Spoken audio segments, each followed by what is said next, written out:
The show can't start until we crack open a bottle of Revelton. Whether it's their crisp, clean vodka, the bold spice of their rye whiskey, the rich smoothness of bourbon, or the original honey whiskey that started it all, every pour is a taste of craft and passion straight from the heart of Iowa. So pour yourself a drink, settle in, and get ready to relax, laugh, and enjoy the show.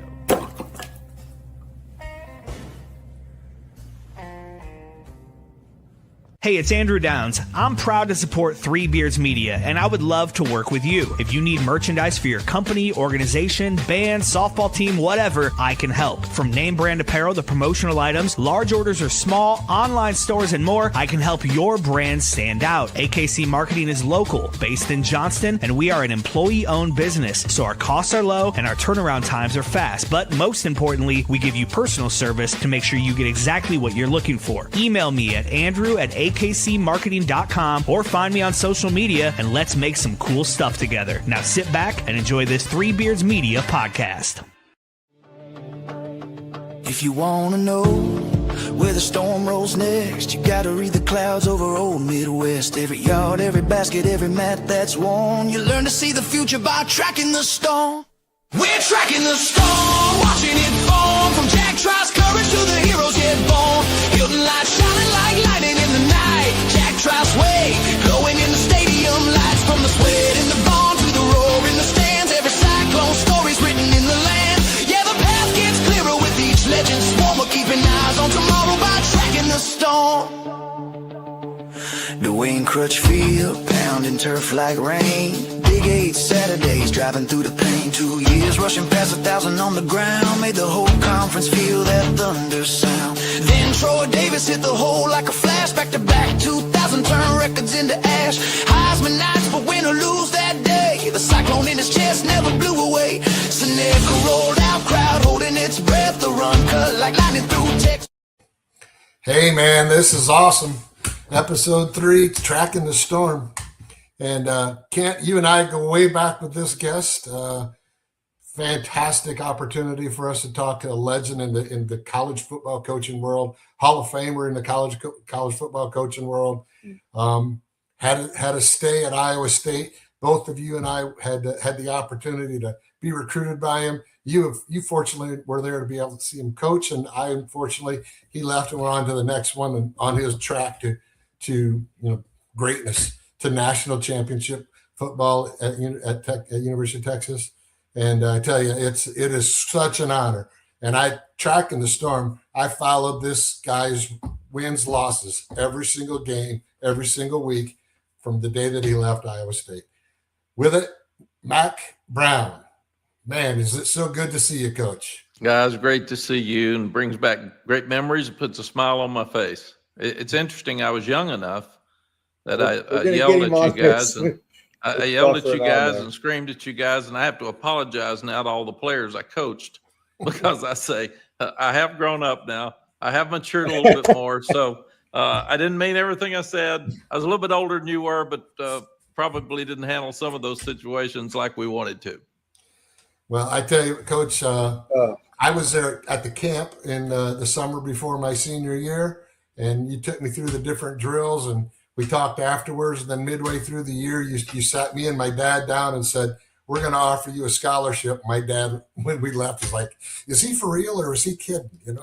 And it was such a great experience to be around you that I tried to work for you when you were at North Carolina, but you were just getting started down there, and you had a few more important things on than whether you're going to hire a GA or not. So, well, I'm proud of both of you, and of course I did coach Kent, and Kent and I have stayed very close for a long time. I love his family, and one of the things that happened in my career that taught me so much is when I came to Texas. Coach Royal was 72 years old, and here I am, 74.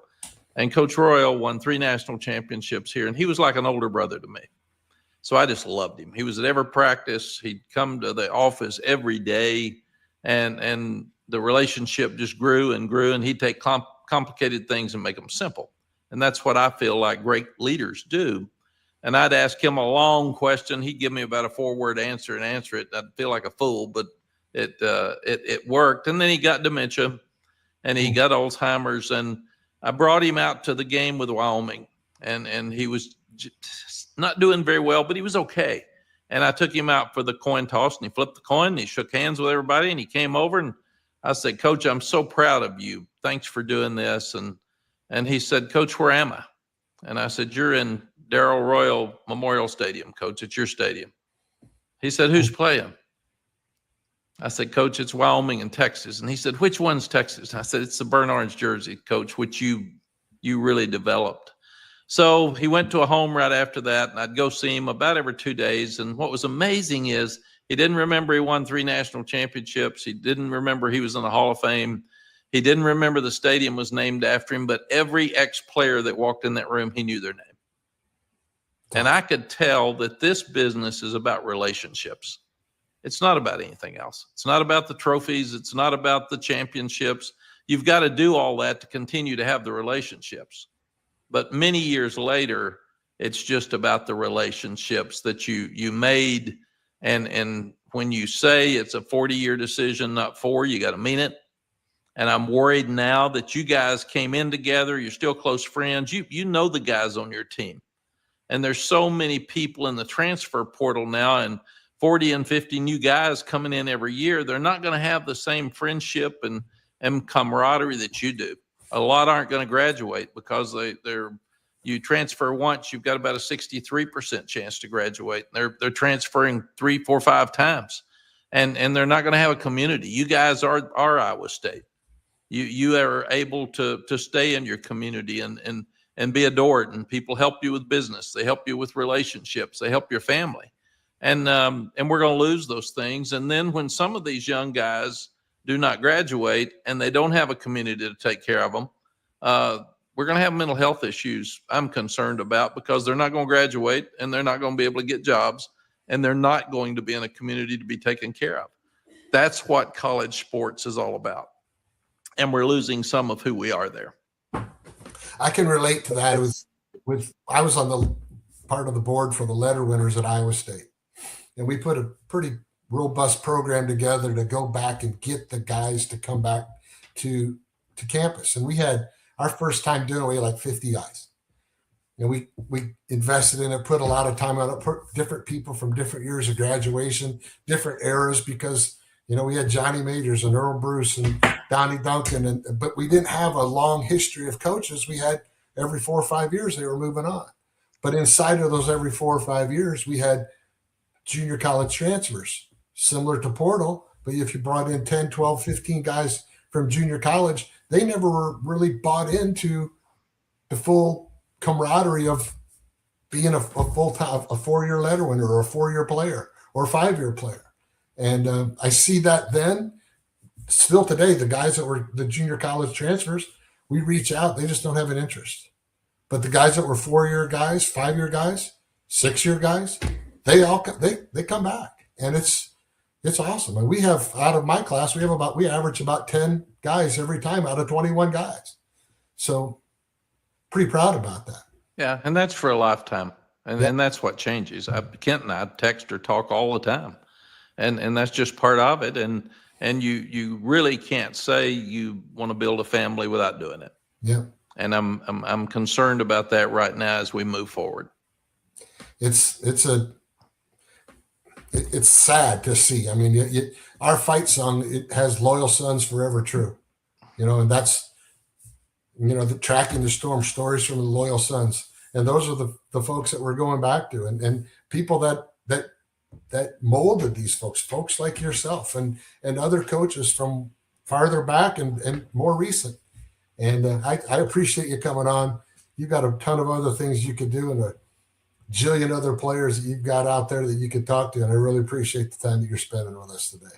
Well, you're both welcome. And I hope this will reach out to a lot of the other players that were on that team that we loved. I love Coach Duncan. We lost him. I think about him a lot. I talk to his friends a lot.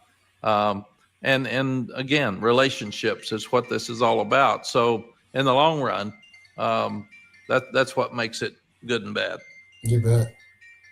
Coach Hudson is a very, very close friend of mine now. And, he left right after my freshman year, went on to Minnesota, and he was gone. And but he and we have a very close relationship. We're very, very good friends. I see him as much as I can when I go back to Central Iowa. So it's true. It is a lifetime thing. It's very astute to see that it is a 40-year commitment, and it truly, truly is. And college football is different. It's hard.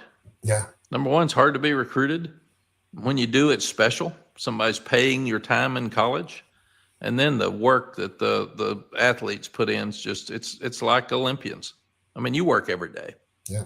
And the NCAA can say, take a day off. You don't want to take a day off because you're trying to get better and you're trying to reach another goal and step up. And then everybody has that goal of playing in the NFL, and very few get to. And the ones that get to usually struggle when they get out to find themselves again and what they want to do for the rest of their lives.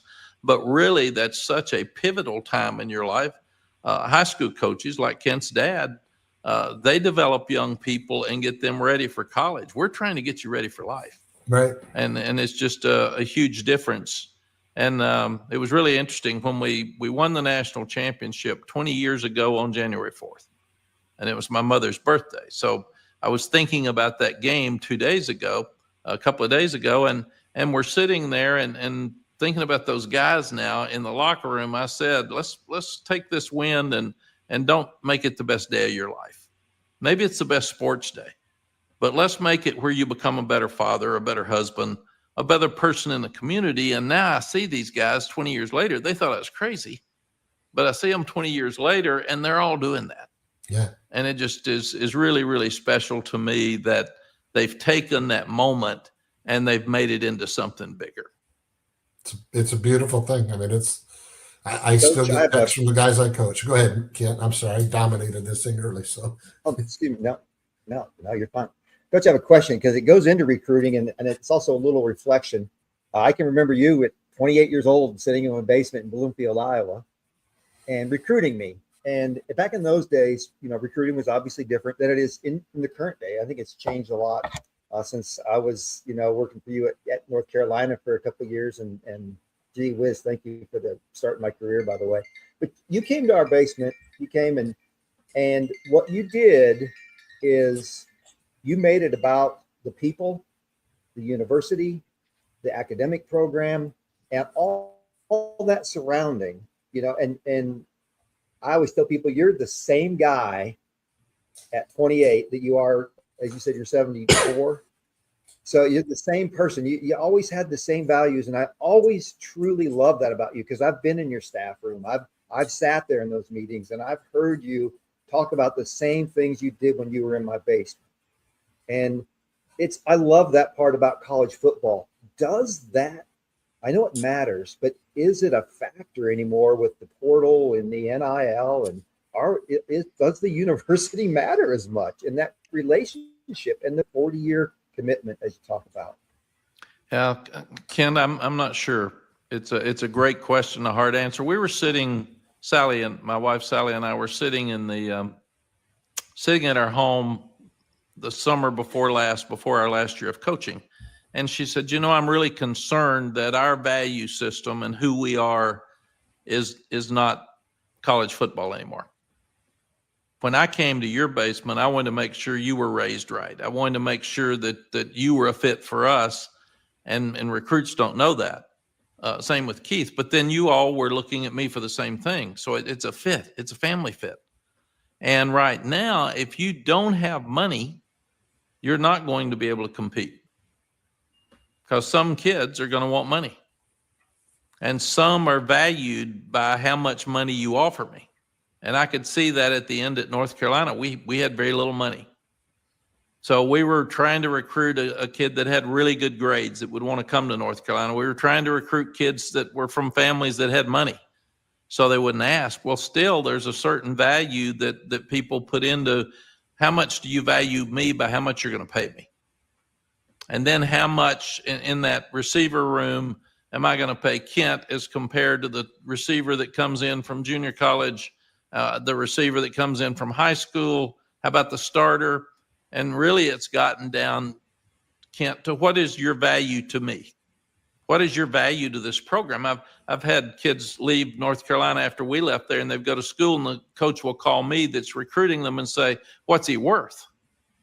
I said, he's worth whatever he's worth to you. Yeah. What do you need to pay him to get him? If you two were worth a scholarship, how can I say that these other kids are worth $850,000? They're worth whatever their value is to you. But to me, the thing that we wanted to do is be honest and be fair. We wanted to treat every player the same off the field, and obviously the ones that perform better on the field we're going to play. And you've seen that, Ken, as a player and as a coach with us. And then we wanted you to earn it. And right now, there's a lot of guys that are asking for stuff that they haven't earned. And that concerns me some. But it's given an Indiana, who's not a brand football school, a chance to win a national championship.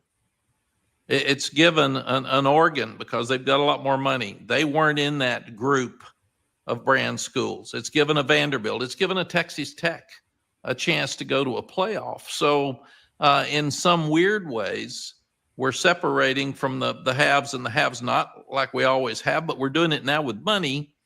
But it gives some other schools a chance. Now, if you're not going to put the money in, whether you're a brand school or not, kids aren't just going to Texas because it's Texas anymore. They're wanting to listen and see what their value is to each of the players. So if I go back and coach again, Kent, I would do it exactly the same way. I wouldn't go back without money, and people would say, well, that's wrong. You should go back for the players, and you should go back for the kids. If you don't win, it doesn't work, because it's hard for the guys to listen. Nobody has fun. I've said coaching's not worth it if you lose. And that's a harsh statement, but it's not. To me, playing's not worth it if you lose, because you got to learn the values of competing and winning and not giving up and overcoming things. And we didn't coach differently in the transfer portal the last 3 years, worried about if we jumped on a young guy and tried to coach him to get him better, he would leave. I've always told the guys, if I'm not getting on you, then you better worry, because I don't care enough about you to get on you to try to make you improve. Yep. You better hope you're getting coached hard. Yep. But I'm worried right now. Guys, we were APR's a retention rate now for graduation. It took the place of graduation rates. And all it means is you're on track to graduate. At North Carolina, my last year, we had the number 1 APR in the ACC, and we were tied with Northwestern for the number 3 APR in the country. Nobody cared. It wasn't even talked about. The guys were all graduating. Nobody cared. That's what you come to school for. You don't get what you want to accomplish in college unless you graduate. And if you can win and graduate, then that puts you ahead of the game. Now, competing and being there and learning from losing, all that works. But at some point, you got to win. And you got to win to make it fun, so you'll keep doing it. And that's where the other thing, Ken, is integrity. We're seeing coaches are leaving jobs, and they're taking all the players with them. And they say, I didn't tell him to get in the portal. Well, if he gets in the portal, you know good and well you're going to take him. So he knows that before it starts. And it's not the coach's fault. It's the system. I don't like the system right now that we've got, because people are hiring a coach to get them to take their players with them. That's part of the deal. When I came to North Carolina, we had 17 guys signed. No, we had 22 guys signed. All 22 wanted to come to Texas with me. And I said, no, you signed with North Carolina. You go there. I'm not taking any of it.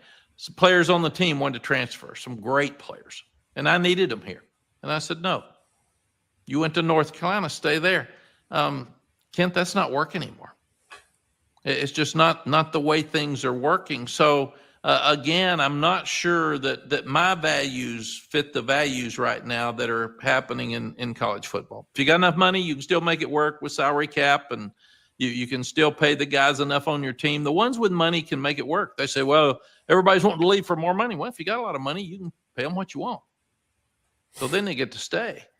But if you don't have money, you're losing guys all the time. All my friends in the group of 5 schools, they they play a great game, and I'll call and congratulate them. They said, yeah, those 4 that played so good last night are in the portal. They've already been offered money through their agent. So it's just a different world. I would have a lot of trouble with the loyalty that you guys gave me.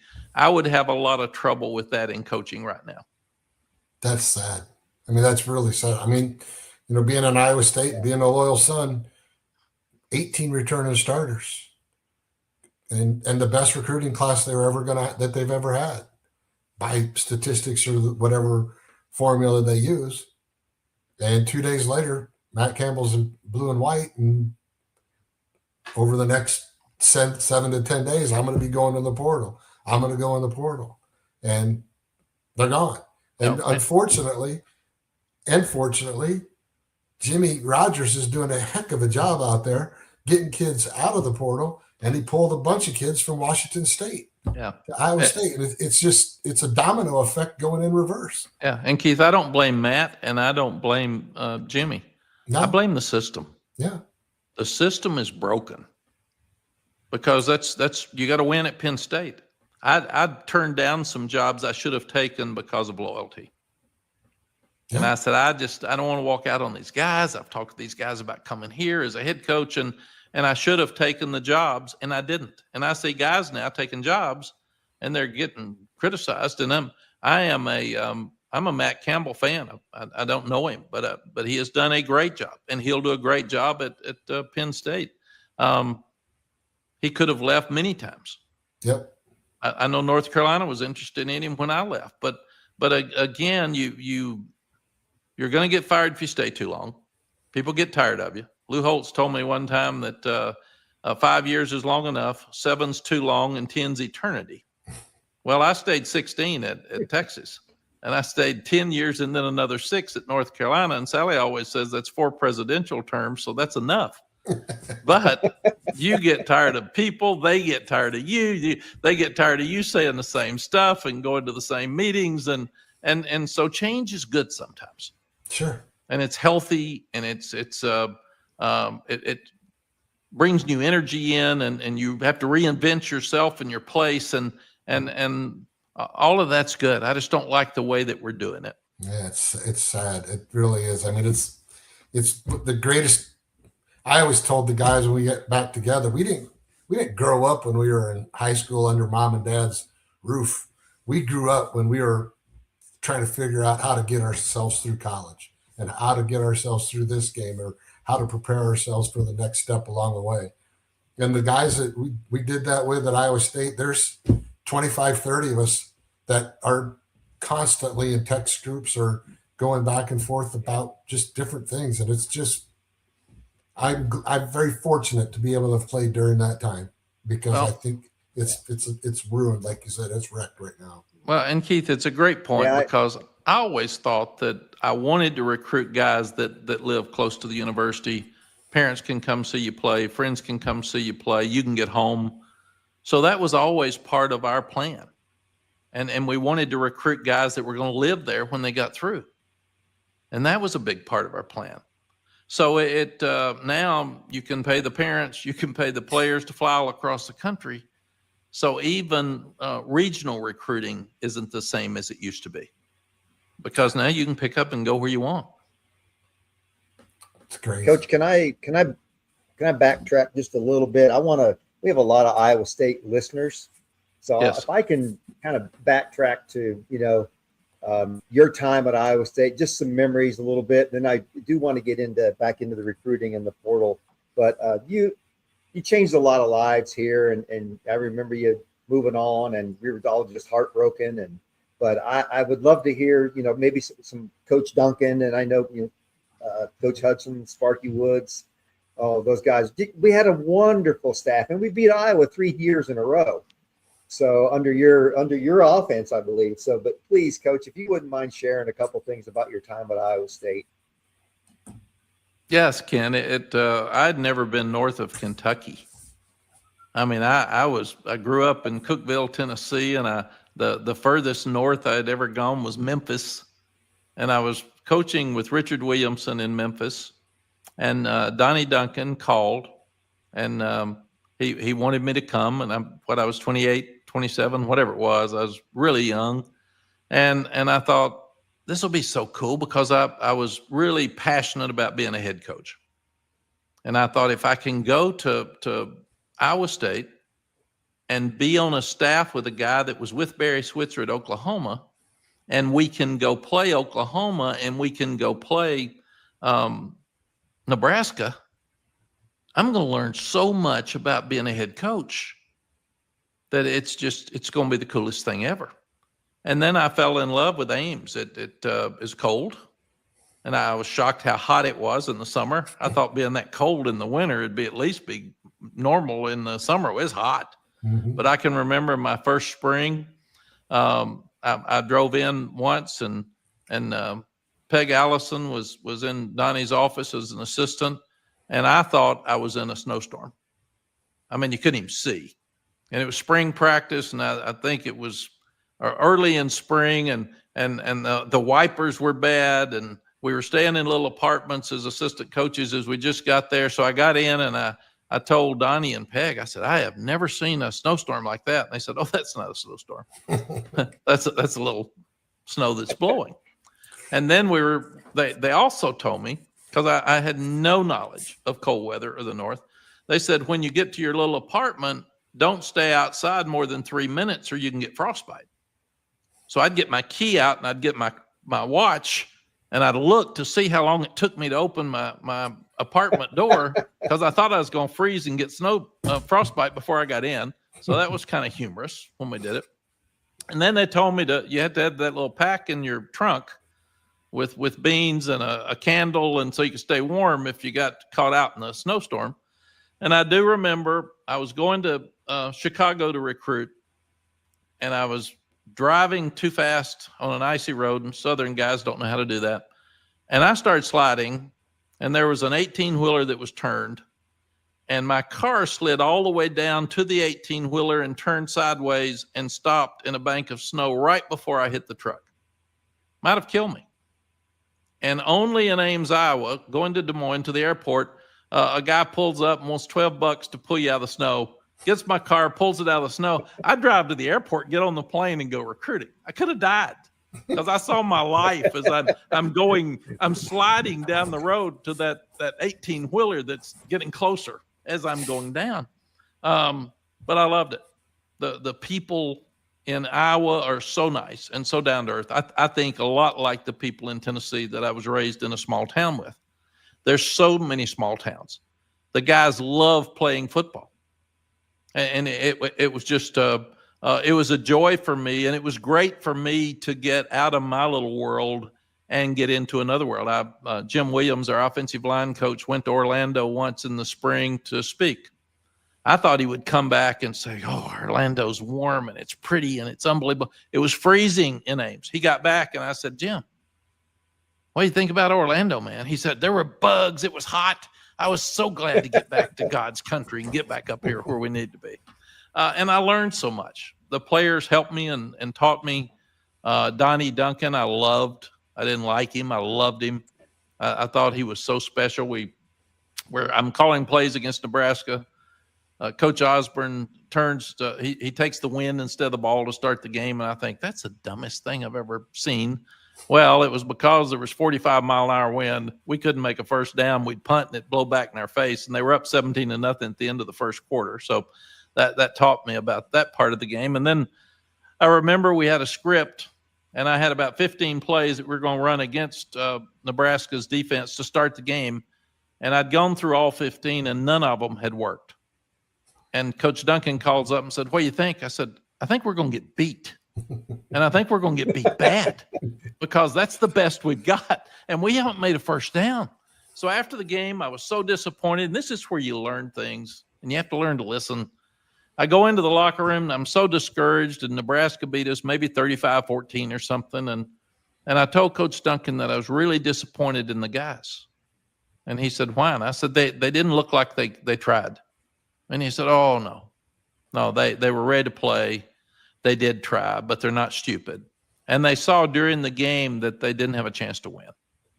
So they get discouraged. and maybe they let up some after they got discouraged. And that taught me so much because it's true. And I love facts. Mm-hmm. So opinions you can discuss back and forth.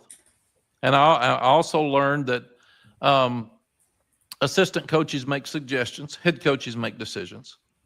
And that's why these are big guy jobs. You're making decisions that change lives. And you've got to understand that. They change lives on the staff of families and coaches, graduate assistants, analysts, and then they change the players' lives. And you've got to understand that. And I learned to always tell all of our coaches, you treat your players like you would want your son to be treated. And if you do that, this all works. Because I don't want to be cussed. I don't want to be grabbed. So how can I see Kent drop a pass and me run and cuss him and think it's going to make him have more confidence and feel better about himself? So everybody wants to be that tough guy in coaching. Well, that tough guy is the guy that screws it up. And in my mind, you can be mentally tough and treat people with respect. And that's what I expected out of our coaches. And that's what I learned at places like Iowa State. You got Great coach. a player memory of one of the guys, the Crutchfields or Tommy Davises or John Quinn or Doran Geis or any of those guys or anybody on defense, Chris Washington?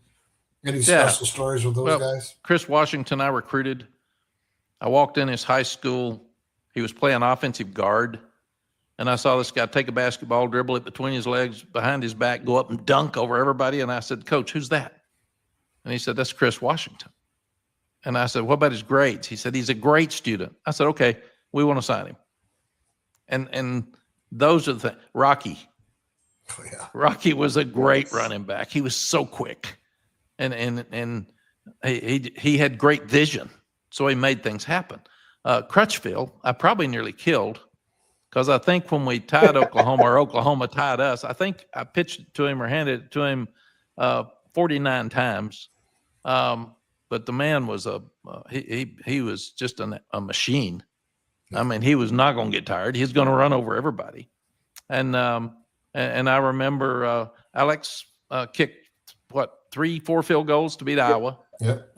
So those are things that you remember. A great defensive tackle that ruined his knee. Bostic. Chris Bosky. I hate to this day that there was, and it changed my life as a coach. There was a deep throw, and we were warming up, and a receiver ran into Chris's knee and changed his life because he was going to be an NFL player. So, I mean, I was obsessed with making sure there's no equipment around people in pregame and at practice and making sure that one group doesn't run into another group just because of Chris and what that day happened. But there's a lot of guys. A big tight end, Alonzo. Remember him? Trying to think of his last name. I remember Dan Johnson, Bomber. Bomber was tough as nails. But this one couldn't catch. No, Bomber'd knock you out if you were just standing around. He had no interest in talking. But I'll think of his name in a minute, but he couldn't catch. And we had that plastic ball that you'd throw out and get it back to him. We threw balls, and he got so he could catch better, and then he'd drop them in a game. And I learned you can either catch or you can't catch. And you don't need to waste time trying to force somebody to do something that they don't do well. Find something else they can do for them. So, and John Quinn was such a classy, great person. He was fun. I remember guys going to Chicago to recruit, and nobody could understand what I said. So I would go and I'd stop and try to find the high school, and I'd say, "Where's the high school?" And the person I was asking on the street would say, "Hospital? Hospitals?" I said, "No, high school." They said, "Hospital." I said, "No, you got to understand what I'm talking about." And then there was another time when I would say Iowa State, they thought I was from Ohio State. So I started saying, "That's pretty cool." Yeah. So if maybe they'll get me in the school faster if I'm from Ohio State. So I'd say I'm from Iowa State, and they'd say Ohio State, and I'd say yeah. So that'd get me to school faster. So I had a blast. That's awesome. That's awesome. Coach, I remember when when Coach Duncan left, there were a bunch of us that stormed it, and that stormed. We thought we were storming. Went into Max Urich's office, and we were like, we got to get Coach Brown. We got to get Coach Brown. And I think you were probably then, you might have taken your first head job at App State at that time, at Appalachia State. And would have been at LSU, I think, right? And then you went, I went to LSU at the end of my freshman year. Yeah.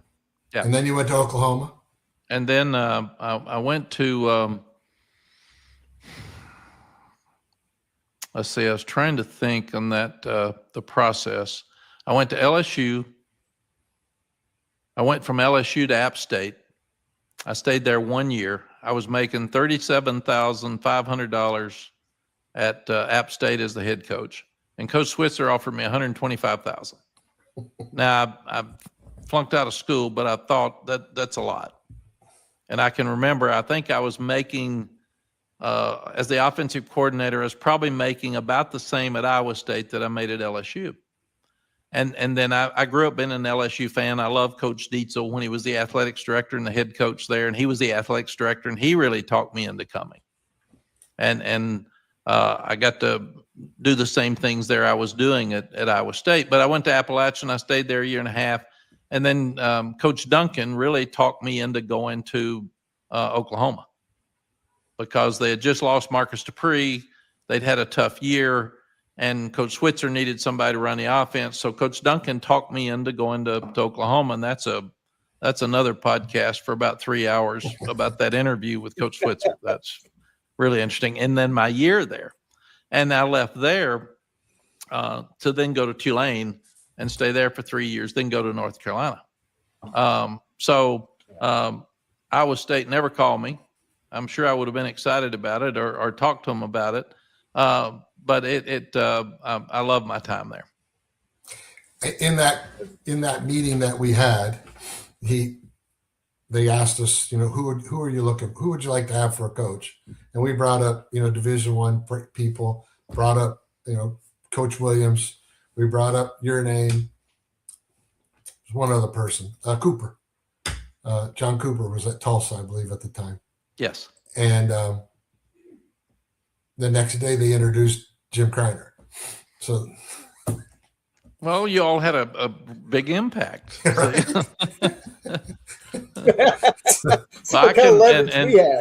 And John Cooper's a great friend too. Yeah. He would have been a tremendous choice, and but it all has a way of working out like it's supposed to,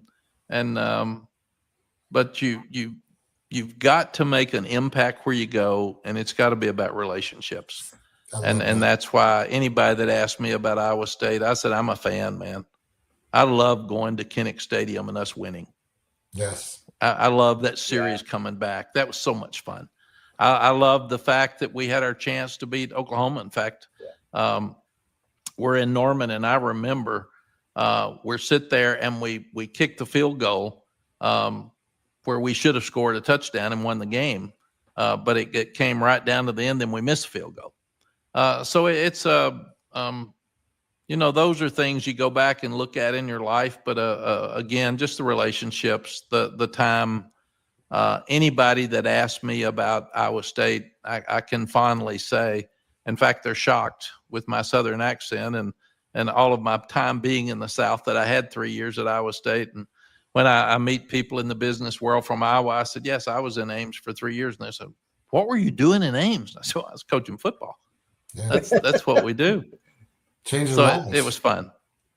Hey, this is a good point. We're going to take a quick break, yes, Kent. go ahead, Keith. We got to pay some bills, and then we'll come back and we'll get into kind of wherever this kind of goes, maybe a little bit back into the portal. Obviously, time at Texas, time at North Carolina. Just want to just talk to you about different things that you see going on out in the world today. So, great. Thank you. Making great tasting bourbon requires the perfect combination of ingredients, conditions, and time. The longer it rests, the better it tastes. Revelton Distillery's new single barrel bourbon is made from 80% corn, sourced 100% from Iowa farmers. And unlike mass-produced bourbons, each barrel of Revelton's single barrel bourbon is unique. proofed on when it tastes best. As they like to say, it'll be ready when it's ready. And to ensure the highest standards of quality and flavor, owners Rob and Christy Taylor oversee the production and bottling. Every single barrel. Iowa born, Iowa aged, Iowa bottled. Try the new single barrel bourbon from Iowa's own Revelton Distillery. ReveltonDistillery.com.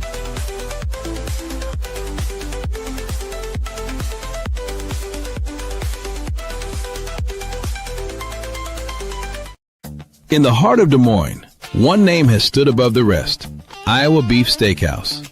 Step inside, and you enter a place where tradition still matters, where the atmosphere feels familiar, warm, and unmistakably Iowa. Service isn't rushed. It's personal, attentive, and rooted in genuine care. And before the main event, the freshest start in the city, our signature salad bar, crafted every single day. Then comes the reason people have returned for generations: Iowa beef, hand-seasoned with pride. Guided by flame, forged by heat. This is where flavor becomes legend. Served with the same care it was crafted with, a meal meant to be remembered. And whether the night calls for bold, smooth, or something in between, our bar offers a selection as rich as our history, including the old-fashioned we've become known for: balanced, timeless, unforgettable. And long after the fire cools, the glow of this place stays with you. Iowa Beef Steakhouse, 1201 East Euclid Avenue, Des Moines, Iowa, where Iowa comes for steak, done right. Food and a little Revelton, something else, right? Fashion. Hey, Coach, I want to ask you. Go ahead, Kent. Sorry about that. Yeah, I want to ask you one other question about Iowa State, and then we can move on. And I want to ask you about Coach Duncan, because I think a lot of people don't know how instrumental, obviously, he was at Iowa State and in your career as well, but for the Big 12 in general. Just some comments about Coach Duncan. I as a player, I love him. Like I said, I went to that school for the people, you being the number one reason I went to Iowa State. But if they wouldn't have had a man like Donnie Duncan, I wouldn't have gone there either. And just a tremendous human being, and did a lot for football in the Big 8 transitioning to the Big 12, from my understanding. Yeah, Donnie had a huge heart. He was really smart. He had absolutely no ego. He wanted what was best for everybody. And I loved him because I loved the fact that somebody would be very direct and honest with me. And he saw me as the first-year receiver coach sitting up there with Dal Shealy and helping Dal call the plays. And as soon as Dal left to go be a head coach somewhere else, Donnie said, "I want you to be doing this. I've been listening. I've heard. I want you to be my offensive coordinator." And I'm 28. I mean, he had either he was stupid or he had tremendous faith in a young guy, because that's what he wanted, and he knew what he wanted. He was very confident, but again, humble in a confident way. So I loved him. I mean, he was like Coach Royal. He's like an older brother to me, and changed my career. And I wouldn't have left Appalachian State after a year and a half to go to Oklahoma unless it was for Donnie, because Donnie was totally involved in the interview, everything with Coach Switzer. And it was great for me to be there. I wanted to be that head coach. I wanted to learn. I wanted to know things. And Donnie was very instrumental in the Big 12. He was very instrumental in the bowl games. He just touched so many different things. He was a junior college head coach. But again, he was just Donnie. And I was with him at the Hall of Fame right before he died. And he didn't change any. And he died with so much grace. And I think about him all the time. We even have a group of his friends and I are still on a text chain. And I pull up the pictures of he at Iowa State, he and I together, and being together at Oklahoma afterwards. And he's just he's a huge part of my life. And even though he's in heaven, that doesn't change. I wanted to say one thing about Donnie regard to that. In 1991, I went to the Indy 500. I had moved to Indiana, was coaching at Rose-Hulman in Terre Haute, went to the Indianapolis 500. Me and a buddy walked under the track, came up the other side of the track, and we're just getting ready to go into the pit area. And I hear Keith Schrage. And I look over, and it's Coach Duncan. 9 years after he had left, called me out, went over. He remembered the parents. He talked about the 9 or 10 guys that came in with me. It was impactful to know how, I spent 6 months with him, but he still knew all of those guys, and he knew all of us. And he was a very, very special person, and I miss him too. Oh, Keith, that's the relationship. So I'm talking about when you sit in somebody's home, and you guys didn't realize we chose you to change our lives. We were going to help you change yours.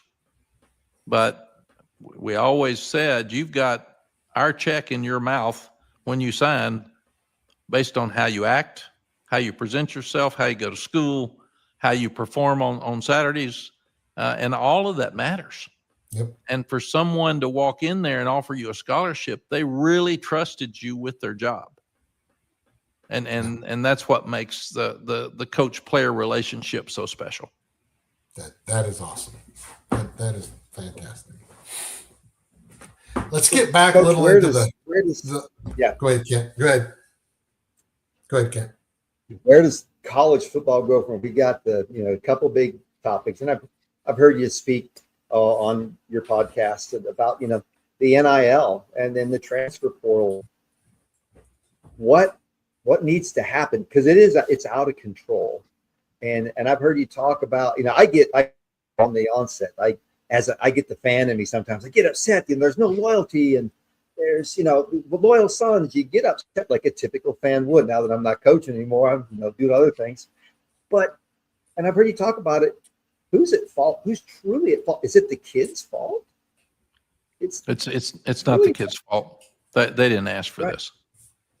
Now it's our fault in the business because you guys made $15 a month. We didn't give you any money for anything. Bowl games, you get up to $500 for a gift, but there should have been an annuity of $100,000 as a reward when you graduated, or $150,000 to get you started in your life, and then we wouldn't be where we are. But the conferences, the universities took all the money and made a lot of TV money, championship money, bowl money, and you got nothing, and your parents got nothing. That's the fundamental problem. So then people finally got tired and said, we got injuries for life. It's a dangerous sport. We should get paid. We should share some of this revenue. And I remember 4 years ago, guys, they talked to our team and said, you're going to start being able to get some money. And what do you think? You can go out, and if you speak, you're going to get paid for it. And my wife, Sally, who's very smart and been around this stuff a long time and loves the players, she said, a musician can get paid for his music in college. An artist can get paid for their artwork to be sold in college. Why can't an athlete get paid for playing? Makes sense. But there's got to be some regulations. And what we did is we put no regulations on NIL and turned it into what is called the Wild Wild West. And that's not good. It's not good for the boosters because we got booster fatigue. It's not good for the universities. And it's not good for the coaches. It's not good for the players. And then all of a sudden we took, we had a player, guys, named Tez Walker. And he went to North Carolina Central. It was during COVID. They didn't play football, so he transferred to Kent State. He played a couple of years at Kent State. His head coach leaves. His offensive coordinator leaves. His whole offense leaves. And then he wants to transfer back to North Carolina for his last year or 2 years because he's got a sick grandmother, and he's an hour and a half. He grew up in Charlotte. And they say he's already transferred twice, so he can't transfer and play. So we raised Cain. I raised Cain. And we finally got him eligible because they discarded the North Carolina Central year because he didn't get to play. So it was a 1-year transfer. So we've gone from punishing a young guy where he caught a touchdown pass this week for the Ravens in the NFL. So he's going to have a wonderful life because he got to play a year at North Carolina. And without that, who knows? He might have gotten hurt. He would have had a different life if he's not with the Ravens right now. So then we go and say, okay, anybody can transfer anytime they want. So you take the ability for boosters through a collective to give somebody money, and you put that with a combination of you can transfer anytime you want, and then you have built-in tampering. And then for years we told you guys you can't even eat with an agent and have him pay for it. And now we're letting high school players plus college players have agents. And the agents are doing all of the communication, and they're basically buying and selling these players. And now players are choosing schools for money, not academics, not for the region they're going to live in when they get through. And like I said earlier in the show, I'm worried about mental health because we're putting more on these parents and we're putting more on these players than they can handle at this age. We've become a form of professional football with young people that aren't of an age that professionals can make those decisions. And it's really, really dangerous from my standpoint for these young people. And again, they're transferring. We're having, when I'm coaching, we're having agents call during the year and tell our collective, listen, look at that defensive back, number 24, you're going to play him in 3 weeks. He's making this much. He wants to come to your school as soon as the season's over. And I'm saying that's despicable. I mean, what happened to loyalty? I'm still having trouble with guys that don't play in bowl games. Yeah. Guys that opt out they opt out of the playoffs. I understand your agents telling you can get hurt. But especially now, you guys played, you weren't even paid. Now, if we're going to pay you to play, then you got to play. Yeah. So I think, Kent and Keith, more than anything else, we got to start with changing the calendar. The NFL doesn't have coaches leave in the middle of the season to go to a rival school, a rival team. So we've got to look at the calendar first of the season. The conference champions in the last 2 years in the playoffs are 1-9. So conference championships really don't matter anymore. It's an extra game. Mm-hmm. It can either help you get in the playoff or right now it could hurt you. So I think we should take out the conference championship games and we go back and we have a tiebreaker. Because nobody cares about those games as much as they used to because the playoff has taken the fire away from that. I would throw out the bye weeks. Why wait 21 days after the season till you play a playoff game? I think the teams that had the bye are 1-7 in 2 years because they had to sit and wait too long to play. And we're losing time at the end of a semester for academics. We're playing the national championship game this year on January 19th. So we're cutting into the first semester of the spring. So we have no thought about the young people's education. So I'd move the season back. I'd cut out the bye weeks. I'd cut out the games against Power 5 teams. And I would have you probably go back to a 10-game season. You'd have to figure out what to do with the bowl games. You might have some playoffs to get into the bowl games. So Texas and Michigan, Texas could have played Notre Dame to see if you can win enough to play to get in the playoff if you're on the edge. We could use bowl games for that. And I would have Group of 5 have their own national championship. We would watch Tulane and Boise State play for a national championship.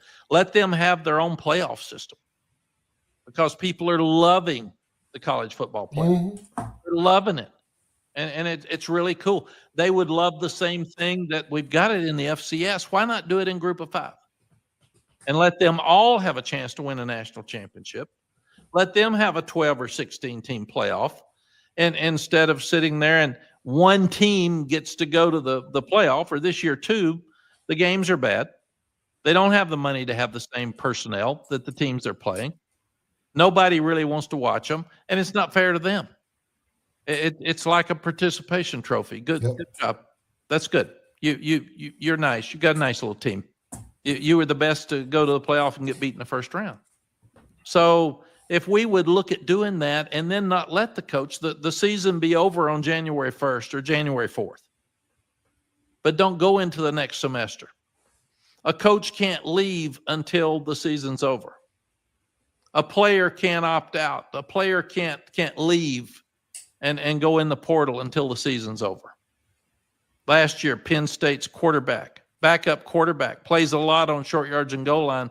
He leaves when the starter says he's coming back for another year because he wants to get in the portal to go look at other places. Leaves his team when he's a factor. And they've got a chance to win a national championship. And then there's some thought about you could even, I would definitely move the signing date back to February because there's too much going on with the portal and the signing date for high school guys. I was the president of the AFCA when we did that, and we did it so any of the early enrollees could have a signing date. Any of the junior college guys could have a signing date. And then the NCAA said if you can't allow one group to sign without letting everybody sign. So then that's when everybody started signing in December. And there's some thought about you move signing date back to February, then you move spring practice to summer so you can have a full semester to get healthy after the long playoffs, get your academics in line, have your portal at the end of spring where you've got a chance to look at it all spring, and then have, like the NFL, OTAs for spring practice in the summer. And then you're more prepared to start your season. So there's some real potential things out there that could work that we've got to start looking at. The problem is, who's going to look at it? Who's in charge right now? Yeah, right. You got the NCAA, you got commissioners, you got Congress, you got presidents, you got some coaches. They're not listening to the coaches. They're the ones that live this stuff. And they're going to have to start looking at that calendar to get that straightened out for everybody, because right now it's not healthy for anybody. It's a mess for sure. And you're right, the calendars. I mean, Iowa State started at week 0 or before week 0 or whatever the heck that's called, August 23rd. And their last game was last day of November. That's a lot on kids 18 to 22 years old. And we're going to add if we go to a 16-team playoff. And I hate the fact that Iowa State couldn't go to a bowl. I hate the fact that Matt Campbell had to make a decision before the bowl season was over. Right. I hate the fact that 2 Oregon coaches are coaching as head coaches at their new prospective jobs with Kentucky and Cal, but they're playing in a playoff game. I hate the fact that Lane Kiffin left, and now they're trying to decide our offensive coach is going to go back and forth and help Ole Miss during their playoff game while they're still recruiting and hiring at LSU. None of this is fair. It doesn't fit. And the people that get hurt the most are the seniors at Iowa State. Yep. They lost their opportunity. Yep. They lost an opportunity of a lifetime to achieve something, go to a bowl game, and they don't get that back. And nobody talks about those kids and what they've lost. And that really bothers me. I've heard from several of the players that were in the room for that coaches meeting, and there was a lot of, and I'm not going to get into it obviously, but there was a lot of things that went on in that coaches meeting with the players that should have never happened.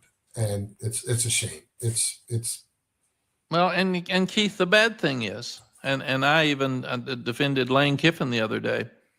If you stay and get fired, that's not fair to your family or the staff. Nope. If you stay too long. If you leave, it's hurtful. Everybody is affected.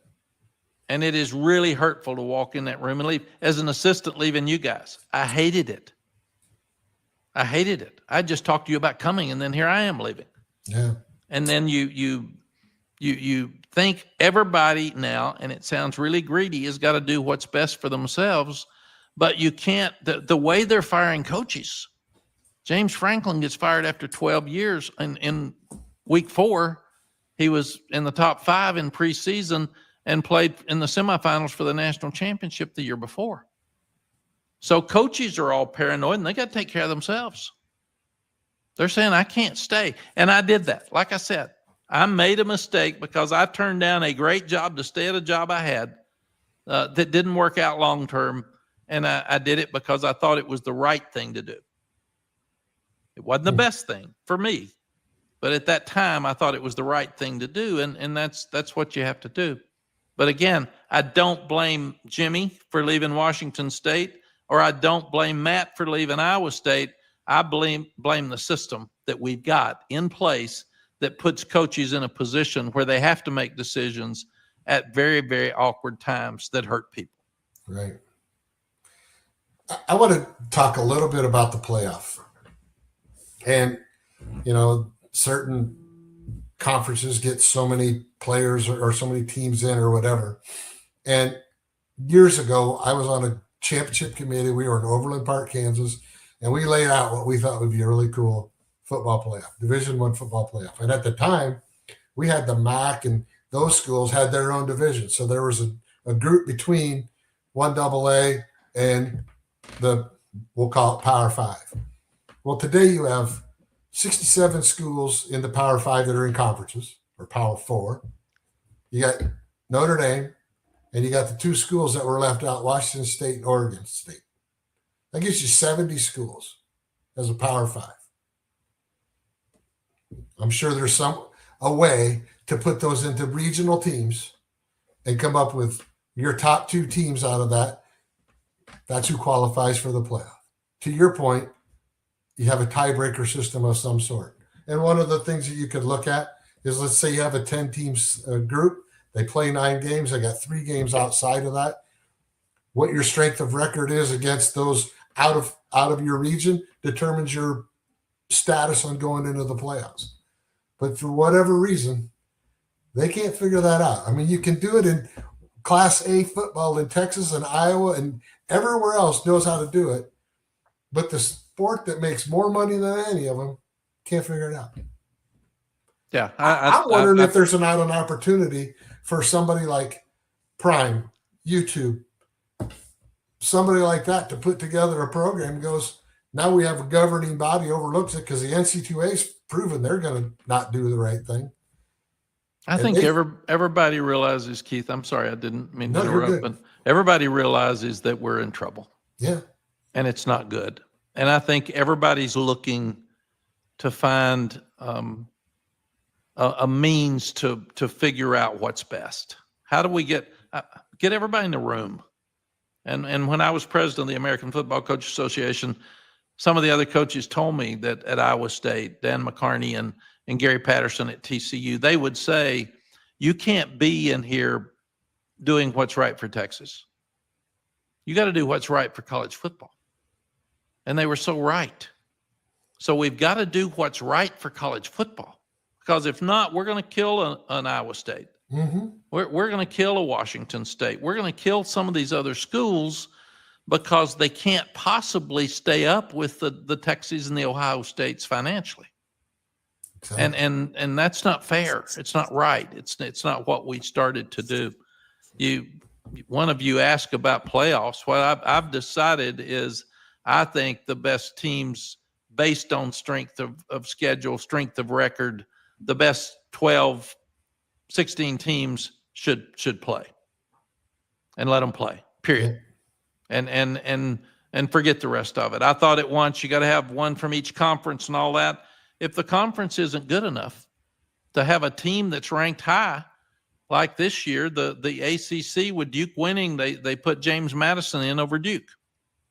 I wouldn't have done that, but unless if we didn't take out the group of 5, if it's not legal to take out the group of 5, then they would have to be ranked in the top 16 to get in the playoff. But we could have a system, just like you talked about, where we check it. Texas this year, if Texas had played a group of 5 team instead of Ohio State, the opening game of the season, and if they had beaten them, they would have been 10-2. Would they have gotten in the playoff at 10-2, playing a lesser schedule? than losing to Ohio State and getting in at 9-3 because they got left out. I think we all know the answer to that. They Yeah. definitely would have Yeah. been in there. So are we encouraging everybody like a Texas to say, don't play the Ohio States anymore? Let's cut out those really good games that we all love to start the season. And we're so proud of Texas and Ohio State for playing. Let's throw it out if it's going to kill one of them in the playoff, because that's what's going to happen. Something just clicked. Didn't you go to Ohio State the year you won the national championship? We did. And it was during the BCS. Yeah. So there are only 2 playing. Yeah. And we played Louisiana Lafayette at home in the opener. We went to Ohio State and we won 25-22 with about a minute and 24 seconds left in the game. And after that game, I thought that the 3 best teams in the country were USC, Ohio State, and Texas. So when we beat Ohio State that night, that gave us the chance to go to the national championship game instead of them. And I'm convinced with Jim Tressel that their team would have gone that year if they had beaten us that night. Mm-hmm. But at that time, 1 game killed you. Now 1 game doesn't kill you.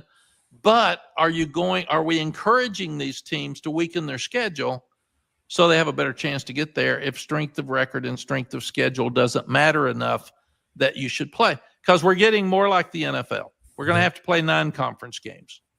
And what's going to happen? There's going to be more losses because you're playing good teams against good teams. We're going to have more injuries because good teams against good teams are going to get more people hurt than playing the poor teams, the weak teams. The teams that used to play those 3 or 4 out-of-conference schools to get in a bowl game are not going to be able to get those wins anymore. So everybody's going to have more losses. So that means fans are going to have to get accustomed to it like the NFL and be more patient. And they're not going to fire coaches at 9-3 because there's going to be 9-3 teams that are playing in the playoffs for the national championship. And that's where we're headed when we start looking at these schedules. So if the SEC goes to 9 conference games, the others probably will too. When they do, that means then you've got to play a national Power 4 team. So that's 10 really tough games if you're in a good league. Mm-hmm. So then after that, who are your other teams going to be? And do you think about who those 2 teams are to get you wins so you can get in the playoff easier? So we're all over the place. We've got to get a specific plan so athletics directors and presidents and coaches will know exactly what we have to do to get in the playoffs, because people are going to start getting fired if they don't get in the playoffs. And I love the bowls. I went to a whole bunch of them, and our players had wonderful experiences in the bowl games. I love the bowls for kids. I don't want to throw them out. I watched every one of them. I loved watching people compete. Yeah. So I want us to make it where the bowls can be incorporated, because let's say there's 16. If there's 130 teams and only 16 get to go to the playoffs, that's a whole lot of teams that have great years in their perspective schools that might win 8 games, which is the most they can win. Then they should be rewarded for that. I'm going to ask you a question here, and I'm going to go off of this part because we could go forever on what we're talking about here. And I just thought of it. I remember different games as a coach and calling plays. I remember certain plays called that were successful or weren't successful. Do you remember the play you called when Vince Young ran it in for the winning touchdown against the Rose Bowl? I knew that was going to be the question. Absolutely. I've got a drawing in my house somewhere of that play.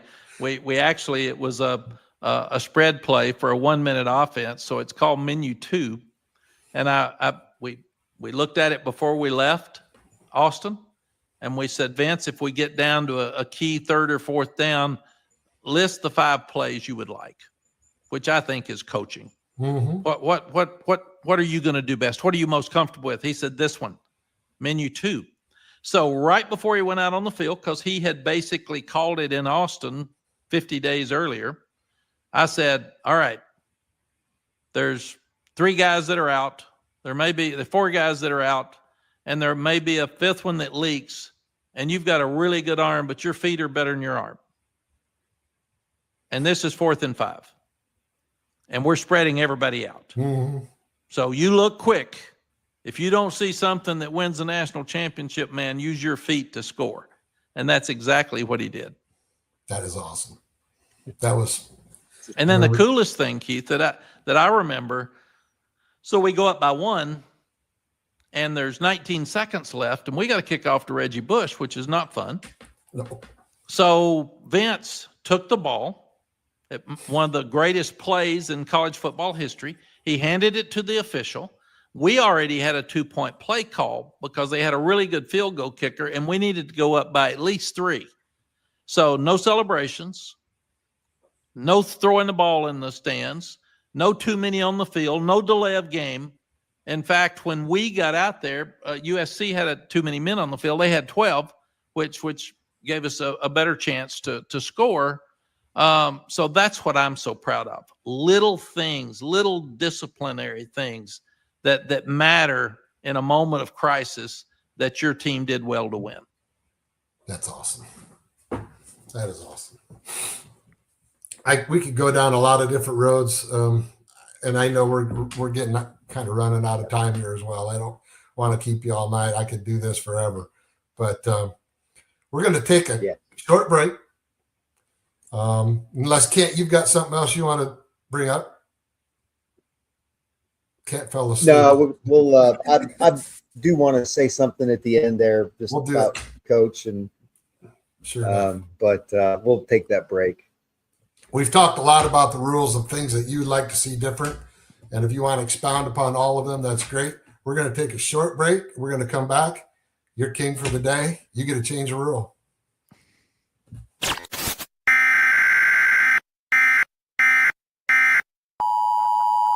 This is the Storm Anchor Amendment, where our guest steps behind the podium and makes one rule change to reshape college sports.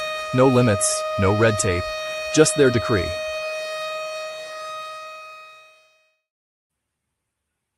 Floor is yours, Coach.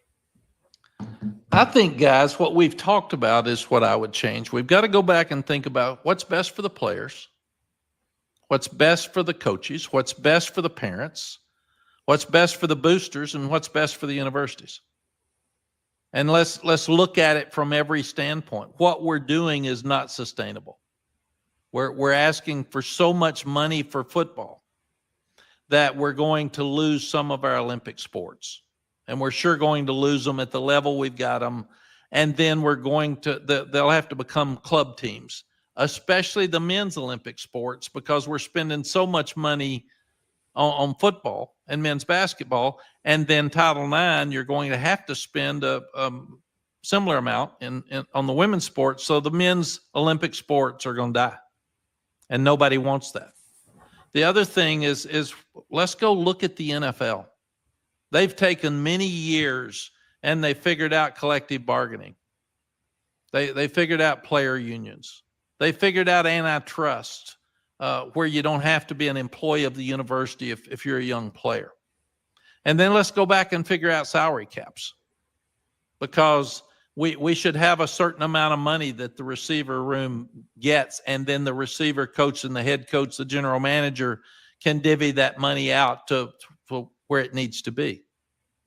And the head coach knows he's got this much money. How much are you going to put in your offensive line? What's the value of that left tackle? And how do you figure all that out for best of your team? Right now, when you're looking in the portal, who do you pay in the portal? And how much do you pay them based on what money you have, instead of having unlimited funds in a collective? We're all over the place. Let's make sure that the agents are vetted.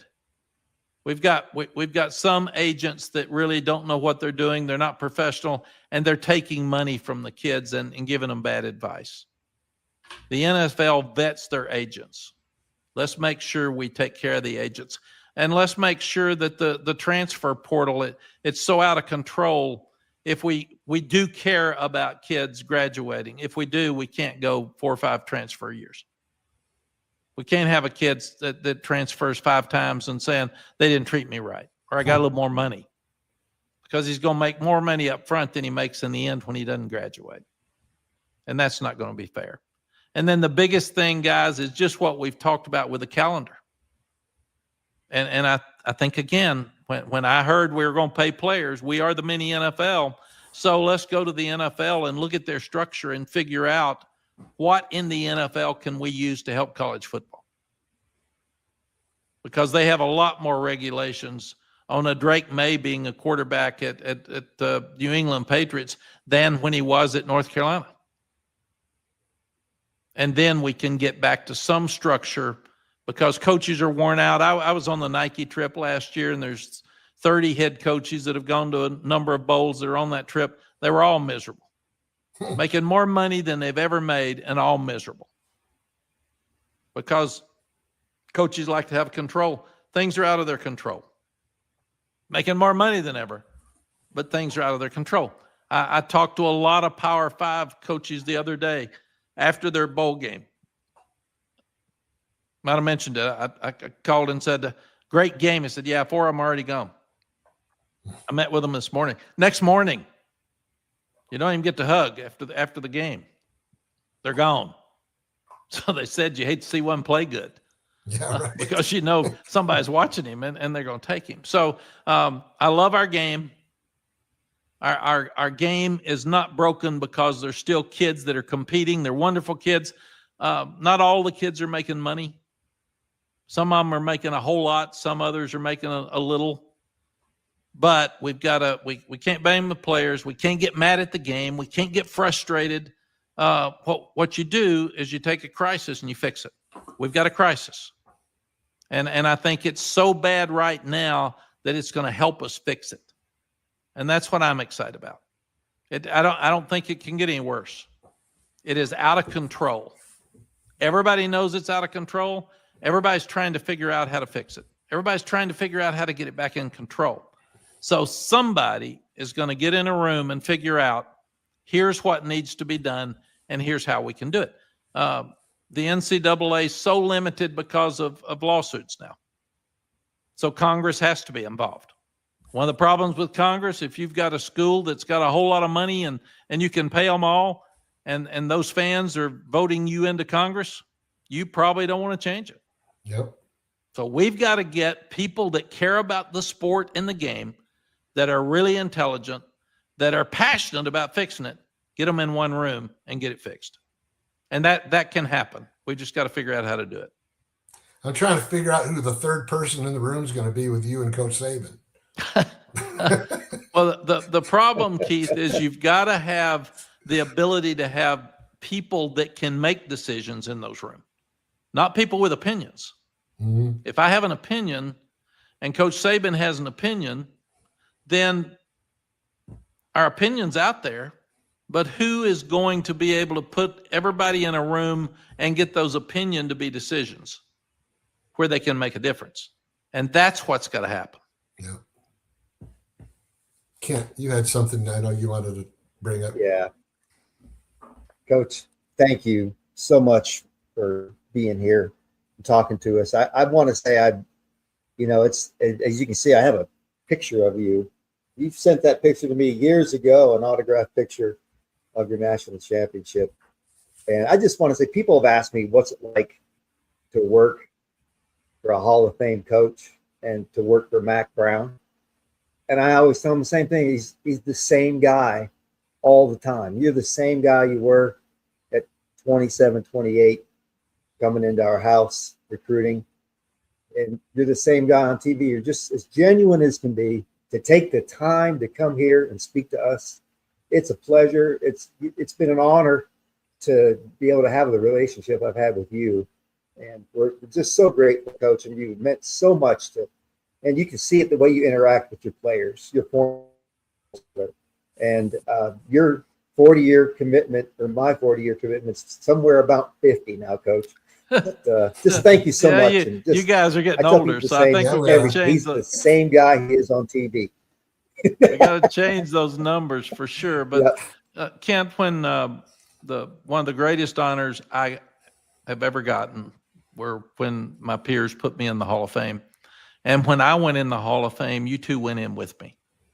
And that's why that meant so much to me, because everybody who has coached with me or played for me went in that Hall of Fame, and every one of you has a piece of the painting of my life for me. You're a piece. And it all fits in that piece. And that's what I love so much. I've got so many family members. And whether it's Christmas or Father's Day or Thanksgiving or pictures of you and your families, it just puts a huge smile on my face. And it goes back to what we said in the first few minutes of the podcast. It's about relationships. And those relationships are for life. And anytime you text me, it puts a smile on my face. And that's just part of it. And you can't say it and not mean it. And that's the thing that I've loved so much about coaching. People say, what do you want your legacy to be? I want it to be relationships. I want it to be, if you change lives, if you saved lives, I want it to be relationships. And that's all that's really important to me. That is awesome. Coach, thank you so much for coming on. Tracking the Stormers. This is our 3rd episode, and you're a loyal son, just like the rest of us are. We appreciate you, everything you've done for us, everything you've done for Iowa State, everything you've done for thousands of kids that you coached. And have a blessed new year. And maybe someday when I'm down in Austin, I can run into you. Well, thank you, guys. You're welcome at any time. And you Iowa State fans, I'm an Iowa State fan. You put me in the Hall of Fame as well, and every time you're on, I pull for you. So that's just part of it. And these two guys are a big reason for that. So thank you both, and Happy New Year. Happy New Year. Happy New Year, Coach.